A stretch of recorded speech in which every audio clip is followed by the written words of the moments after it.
welcome everyone. My name's Elijah. I'm part of the UK sales engineering team, and I've been mostly working with the Iris data platform. And yeah, I'm going to be talking about the many ways you can use Python with Iris. And in terms of a brief agenda, I've structured this presentation in two parts with two different demonstrations, each of which illustrate different ways to use Python and should highlight some of the things you should consider when choosing your Python strategy. And just out of interest, I'm struggling to actually see people, but who here has some experience with Python? Okay, so 50%, cool. Well, that's perfect, because as many of you will know, over the past few years, Python has become the world's most popular server-side language. And there are a variety of ways we've enabled Python developers to work with our products. So even if Python isn't your main language, it offers an incredibly rich library of functionality for data science, natural language processing, AI, and pretty much has a module for anything, as Jeff mentioned yesterday. So it's only natural that we want to enable and in fact leverage as much Python development as possible with minimal compromise. We also recognize that the Python community has a great deal to offer the InterSystems community, and we're already seeing a lot of activity on the Open Exchange and the developer community. And if I've got time, I'll probably mention a bit about that later. So, as you can see from this overview, there are 5 main options for developing with Python, and I'll talk about each of these in more detail. But it's always worth noting some initial similarities. So, the DB API, PyODBC, and native API all resemble client applications connecting to Iris. And as you might expect, while they have significant differences in terms of utility, structurally they actually work very similarly with connection and execution objects. So the DB API and PyODBC both offer a very sort of popular mainstream route for SQL-based access to Iris, using what we call cursor objects to execute SQL queries directly against Iris. The results of which are then stored in our cursor objects, and we can then use Python to use the results of those. Meanwhile, the native API, that gives functionality for accessing and modifying Iris globals, which is our multi-dimensional persistent storage. And I'll come back to that a bit later in more detail, but it has a variety of benefits, which includes actually invoking object script methods from your Python script. Next along we have the Python gateway, and this shows Iris contacting what we call an external server. And again, I'm going to detail this a bit later, but for those of you interested in developing interoperability productions with Python, this is the mechanism you'll probably be using. Effectively, it invokes external language code from object script. So actually, we have options for languages other than Python as well. But rather than using a driver to access Iris, it allows Iris to connect to a Python application and do interesting things like instantiate Python class remotely. And then finally, the most exciting of the 5, we have embedded Python. And this actually runs, as Jeff said, entirely within the Iris kernel, so sharing memory and working directly with Iris data rather than over TCP/IP. So with this, you get the lowest latency and arguably the highest impact for development. And that's actually where I'm going to start, embedded Python. So the description here is that embedded Python brings the code to the data as a first-class language and allows you to use Python side by side with object script and gain tighter integration than before. And in terms of use cases, suppose you have a data-intensive Python application and you want high performance with low latency, close to the data, as we say. Or perhaps you have a very complex object script application and you want to add features unique to Python directly into your object script classes. You might, for example, be working with some rather old object script code and you want to make use of certain Python packages, or in fact, you might want to make use of the newer Python workforce, which is, as I said, since Python's popularity has sort of surged in the way it has, Python's becoming a much more common language for people, certainly more common than ObjectScript. So yeah, it's also worth knowing that embedded Python actually compiles directly into object code that runs on the server, and this is really what we mean by tighter integration than the other options. And when we say that Python objects are first-class citizens in ObjectScript, we mean that you can look forward to having the versatility that you would expect, and I'll be demonstrating that very shortly. And so next we have the native API. So as I said, this API gives your application direct access to globals, as well as ObjectScript methods and routines. And you can invoke these directly from your Python scripts. And in case you're not too familiar with globals, that's the multi-dimensional persistent storage offered by Iris, which works with what we call parent-sibling relations. In my demo, I'll be using the example of nodes and neighbors in a graph, but common use cases for the native API might include needing to access or write globals from your application, in particular, making use of custom data structures. So the point here is the native API gives an easily accessible, flexible way to manipulate globals externally. And I'll show in detail how we can do that. So can we switch over to my laptop, please? Just need to log in. So in this demo, I'll be showing a scenario where we use embedded Python to generate a network of nodes and edges, specifically using what we call a Barabasi-Albert model, which is useful in studying the structure of the internet. And the Python library we're going to use for this is something called NetworkX, or networks. And what we're doing here is each node and their set of neighbors, we're then going to persist into a custom set of globals using only embedded Python. So you can see that this is this is an ObjectScript class method, but we've declared its actual language to be Python. And we're then going to use the native API to programmatically retrieve these and construct an image on the application side. And before I start running the scripts, I'm just going to give you a quick tour of my development environment, because I'm aware that many of you might not have worked much with Docker containers or Visual Studio Code. So I'll just give you a quick breakdown of what's on the screen to make sure we're on the same page. So first, it's worth noting that my Iris instance is running within a Docker container. And I'm going to start that container like this. And it's going to start pretty quick because I've already built this on my machine. And one of the nice things about Visual Studio Code is it has a lot of extensions which allow you to have a nice UI layer over a lot of otherwise quite tedious things. So if I navigate to this Docker extension here, you can see that there's a container listed up here called Iris Python. And the way this was constructed was by using, in the source code, a Docker file and a Docker compose YAML, which tells the Docker daemon precisely how to build and start this container. So if I go back to the extension, what I can do is I can actually directly attach a bash shell, which again is one of the reasons I use Visual Studio Code. And so now I am inside my container's shell. And since this is a Linux environment, you can run all of your typical Linux commands. And there are also a variety of Iris-related commands like iris start and iris stop. But to access the Iris terminal running within this container, I'm going to use iris session, iris. So iris is the instance name here. When I hit enter, I'm now inside the user namespace, and I can actually just run ObjectScript directly. So I showed you before this ObjectScript class that I've written, which is called ObjectScript Embedded Networks. So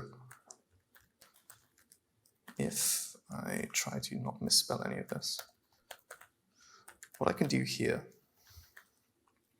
is create a network with 15 nodes using these Python packages here. So we've got NetworkX, random JSON, and matplot library. And when I hit enter, it doesn't give me an error. And what this has done is this code has access to an Iris global. So it uses iris.gref for global reference. And what we can do here is we can set not only the global, but also the children of the global. So what I'm doing here is I'm actually traversing the child nodes of what I've called node global, which probably wasn't a great name. And what I'm doing is I'm setting the value of each of these children nodes to be the set of neighbors to the initial node.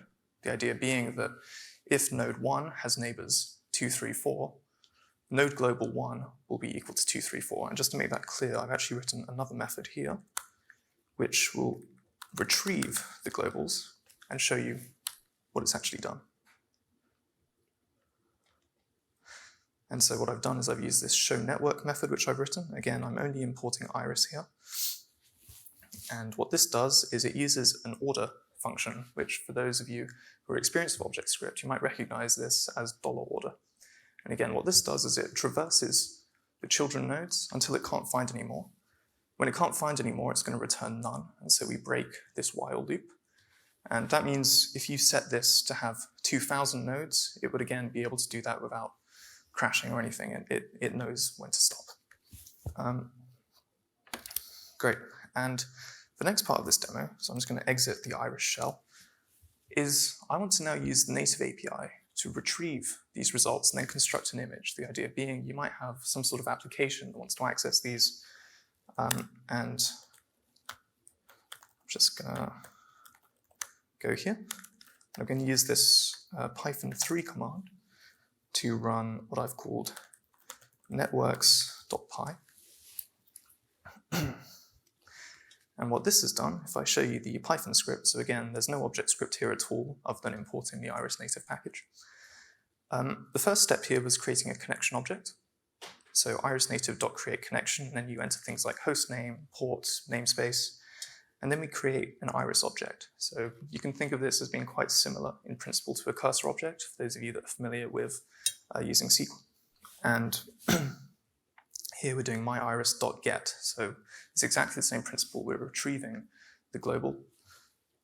And then rather than using $order or using the .order method, what we can do is use this next subscript method here that comes with the iris native package. The idea here is exactly the same. We're looking through the list of neighbors and we're traversing until there are no more.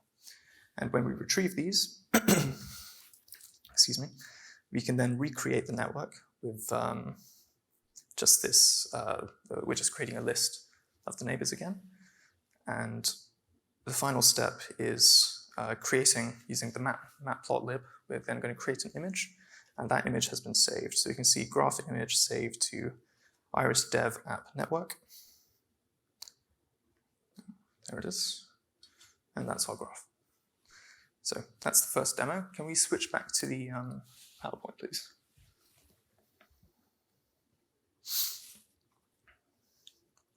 Thanks.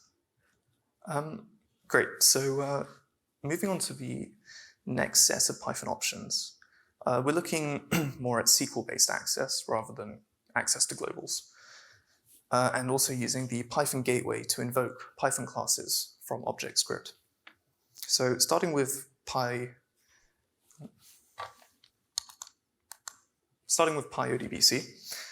as many of you might expect, this API offers SQL-based access to your application and is perfect for sort of running occasional queries to Iris. It's actually an open source API that leverages ODBC and adheres to what's called the DB API version 2 outlined in a design guideline published by some members of the Python community. So you don't need to worry too much about that if you're not interested, but the idea is it leverages ODBC whilst adhering to this standard. Using PyODBC to connect to Iris is pretty simple. You just need to install the PyODBC module, probably using Python Package Manager, and then import it into your scripts.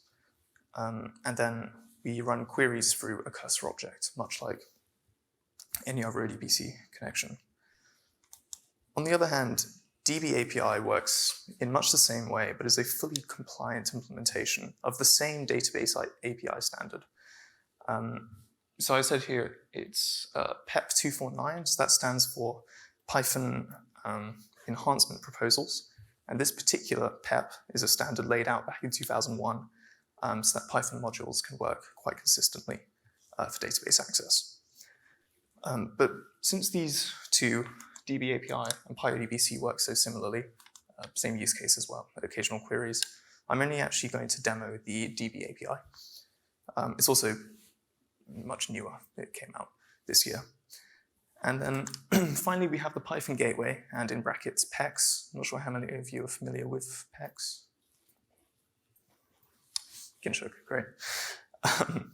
So this mechanism works a bit differently. It creates what we call an integrated connection between an Iris gateway object and an InterSystems external server. So proxy objects allow either side to remotely control what we call target objects. And that leads to some rather powerful capabilities. I'm not going to get too detailed into what exactly this external server connection is, mostly because I'm not particularly knowledgeable on it. But it allows you to do some pretty impressive stuff, like instantiating Python scripts, for example, from object script, which I think is pretty impressive. So a typical use case would probably revolve around calling Python code from your production, particularly if you want to instantiate Python objects and bring them into Iris. You can also manage your external servers in the management portal, and I think I'll give you guys a quick view of that in a minute. But you don't have to do this from the command line or from an object script class. There's some server management available. It's also worth noting PEX. So this is the production extensions framework, and that allows you to build custom business components and register them via the management portal. So again, it's built directly on top of the Python gateway, but it takes away some of the task of defining these external servers, and it sort of streamlines that process somewhat. And if I have time at the end, I'll talk about an interesting project going on at the moment to streamline that further. And that brings us to the second demo. So can we go back to my laptop, please?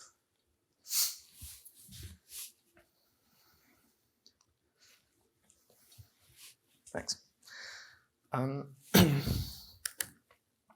So this second demo makes use of several bits of functionality. Firstly, I've actually imported a CSV file upon startup filled with data about some coin into this object script.coin class. So I've just got some properties like date, open, high. If you're wondering why I've stuck a price in front of it, that's because there are some SQL sort of protected words, and open is one of them, so I was having some issue with that.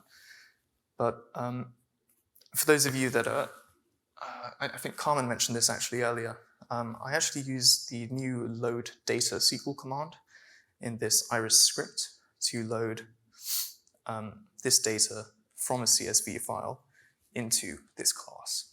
So this is incredibly useful. And again, for anyone that wants to use containerized instances, you can do this through what we call an Iris script upon startup. You don't do this manually. I didn't. You guys saw me compose this. I wrote this line of code once and never have to worry about it again. So that's a very powerful feature. Previously, you had to use some of the open source stuff, but it's now a part of Iris. And the other thing I want to show you is how I can access the management portal. So up here, I'm contacting port 52775. So normally Iris will run on 52773, or if you've got multiple instances, it might go to others. But what I've done is I've sent it to 52775. But what it's actually doing is that's 52775 of my local host, which is then connecting to 52773 of the container. And if you're ever confused about, what's going where, again, in the Docker extension here, if I navigate and I just leave my cursor, you can see 52775 is being routed to 52773. And in case you're wondering how I told it to do that, that's where a Docker compose YAML file over here helps a lot. You can define the ports right here, and again, you never have to do this again, just once, and it will always be there. So it's starting to run a bit low on time. But if I log into my management portal, again, up here, what you're looking at is my container ID. So that's what, you can't actually read it very well here, but it's basically a string of numbers and letters. And I'm just going to quickly show you what's inside this coin class that I've defined. So it's going to be right at the bottom. There it is. So I'm just going to do a select star, and I've just got some data here. You can see it a bit better like that. And I've got actually precisely 1 year's worth of data. And I'm going to do something that you shouldn't do, which is actually applying some time series forecasting to a data set this small, which is a very bad idea. But I'm going to do it anyway. And what I'm going to do is I'm going to try and predict the open price for the day following this. And I'm going to do that entirely with Python. And I'm then going to use Python to insert it back into Iris. And we're then going to be able to read it. And you can do this as many times as you want. But actually, the first thing I'm going to do is show you what we call the Python gateway. So again, just in case it's unclear, all of this source code is within the container, by the way. And if I go to my objectScript.gateway.coin class, what I've got here is a class method that creates an external server.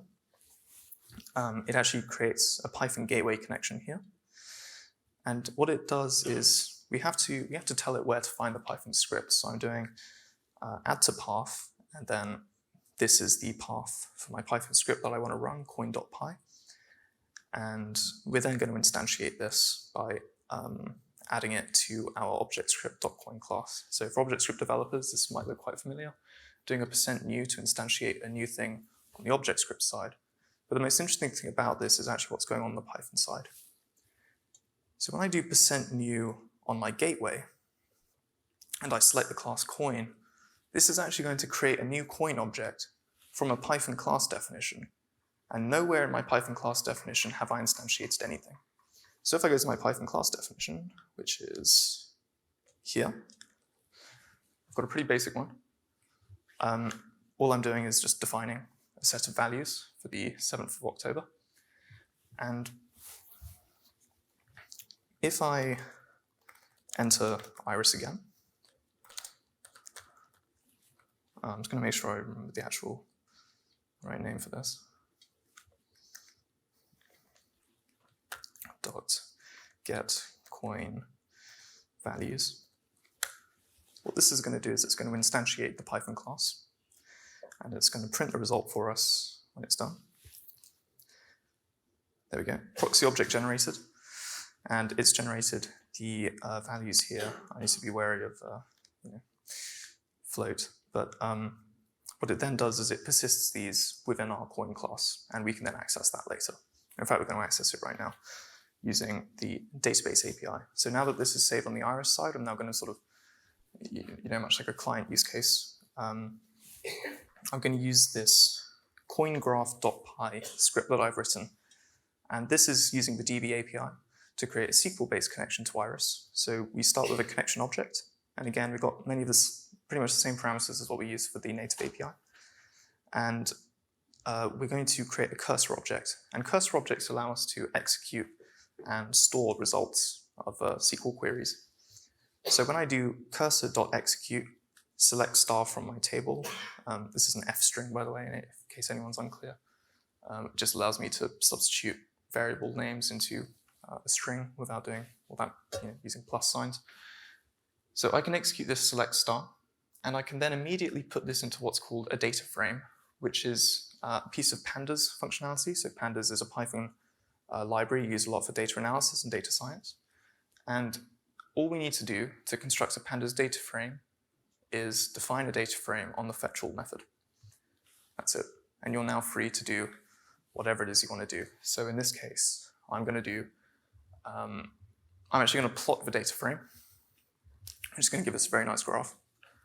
And I'm then going to do a bit of time series forecasting. So what that means is it's going to go down the list of open values, and it's going to try and predict the value for the next day. Now, again, normally we would split our data for training and testing in a suitable way, but here I'm just looking for a result really to prove the point that we can do this pretty easily. And once we've done that, it's going to create a new cursor object. So I closed my cursor object previously because I don't want to get anything confused. And I'm just going to do an insert into statement, which is then going to persist the new value back into Iris in that same table, and it will close everything and we'll be good. So I'm just going to quickly run this because I've got 4 minutes left. So the way I'm going to do this, first I'm going to get to the right directory. and then no, that's right. cd db API. And then I'm just going to use the Python free command again to run coingraph.py. And it's going to do several things, some of which might take a little while. But the first thing it does is it shows us the data frame it's created.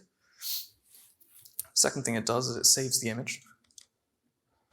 So if I look down to coingraph.png, this is the image it's constructed, so it's pretty nice. You can see the coin's not doing great. And it's also predicted that the next open value is going to be on the 8th with a value of 0.44 pounds. And if we look at the data here for the open column, that's actually not too bad. That's a pretty reasonable prediction. So what this has done is it's run a SQL query, it's retrieved some information, it's then run some Python logic on it, created a new prediction and inserted it back into the table. And if we go back to the management portal, for example, and I run this query again, we're going to see at the bottom, we now have data from the 7th that we got from the Python gateway, and we now have data from the 8th with this new value here that we've persisted. And yeah, I just gave it generic values for the rest. Great, can we switch back to the PowerPoint very quickly? Thank you. Great, so that brings me to sort of the conclusion. So what I've done here is I've created sort of a summary of the main use cases one can tackle with each Python offering. So the DB API and PyODBC are perfect for SQL-based access to make occasional queries, whilst the native API is best for accessing and modifying globals, or also invoking object script methods. The Python gateway works well for some global manipulation if you need. But mainly you want to use it for interoperability, so calling Python scripts, instantiating Python objects from your object script production, so your Iris production. And again, you'd probably use the PEX framework for that, and there's plenty of information about that, some of which is available on here. But I think what I really want to point out is that the majority of this demo could have been done with embedded Python. I chose not to because I wanted to showcase everything, but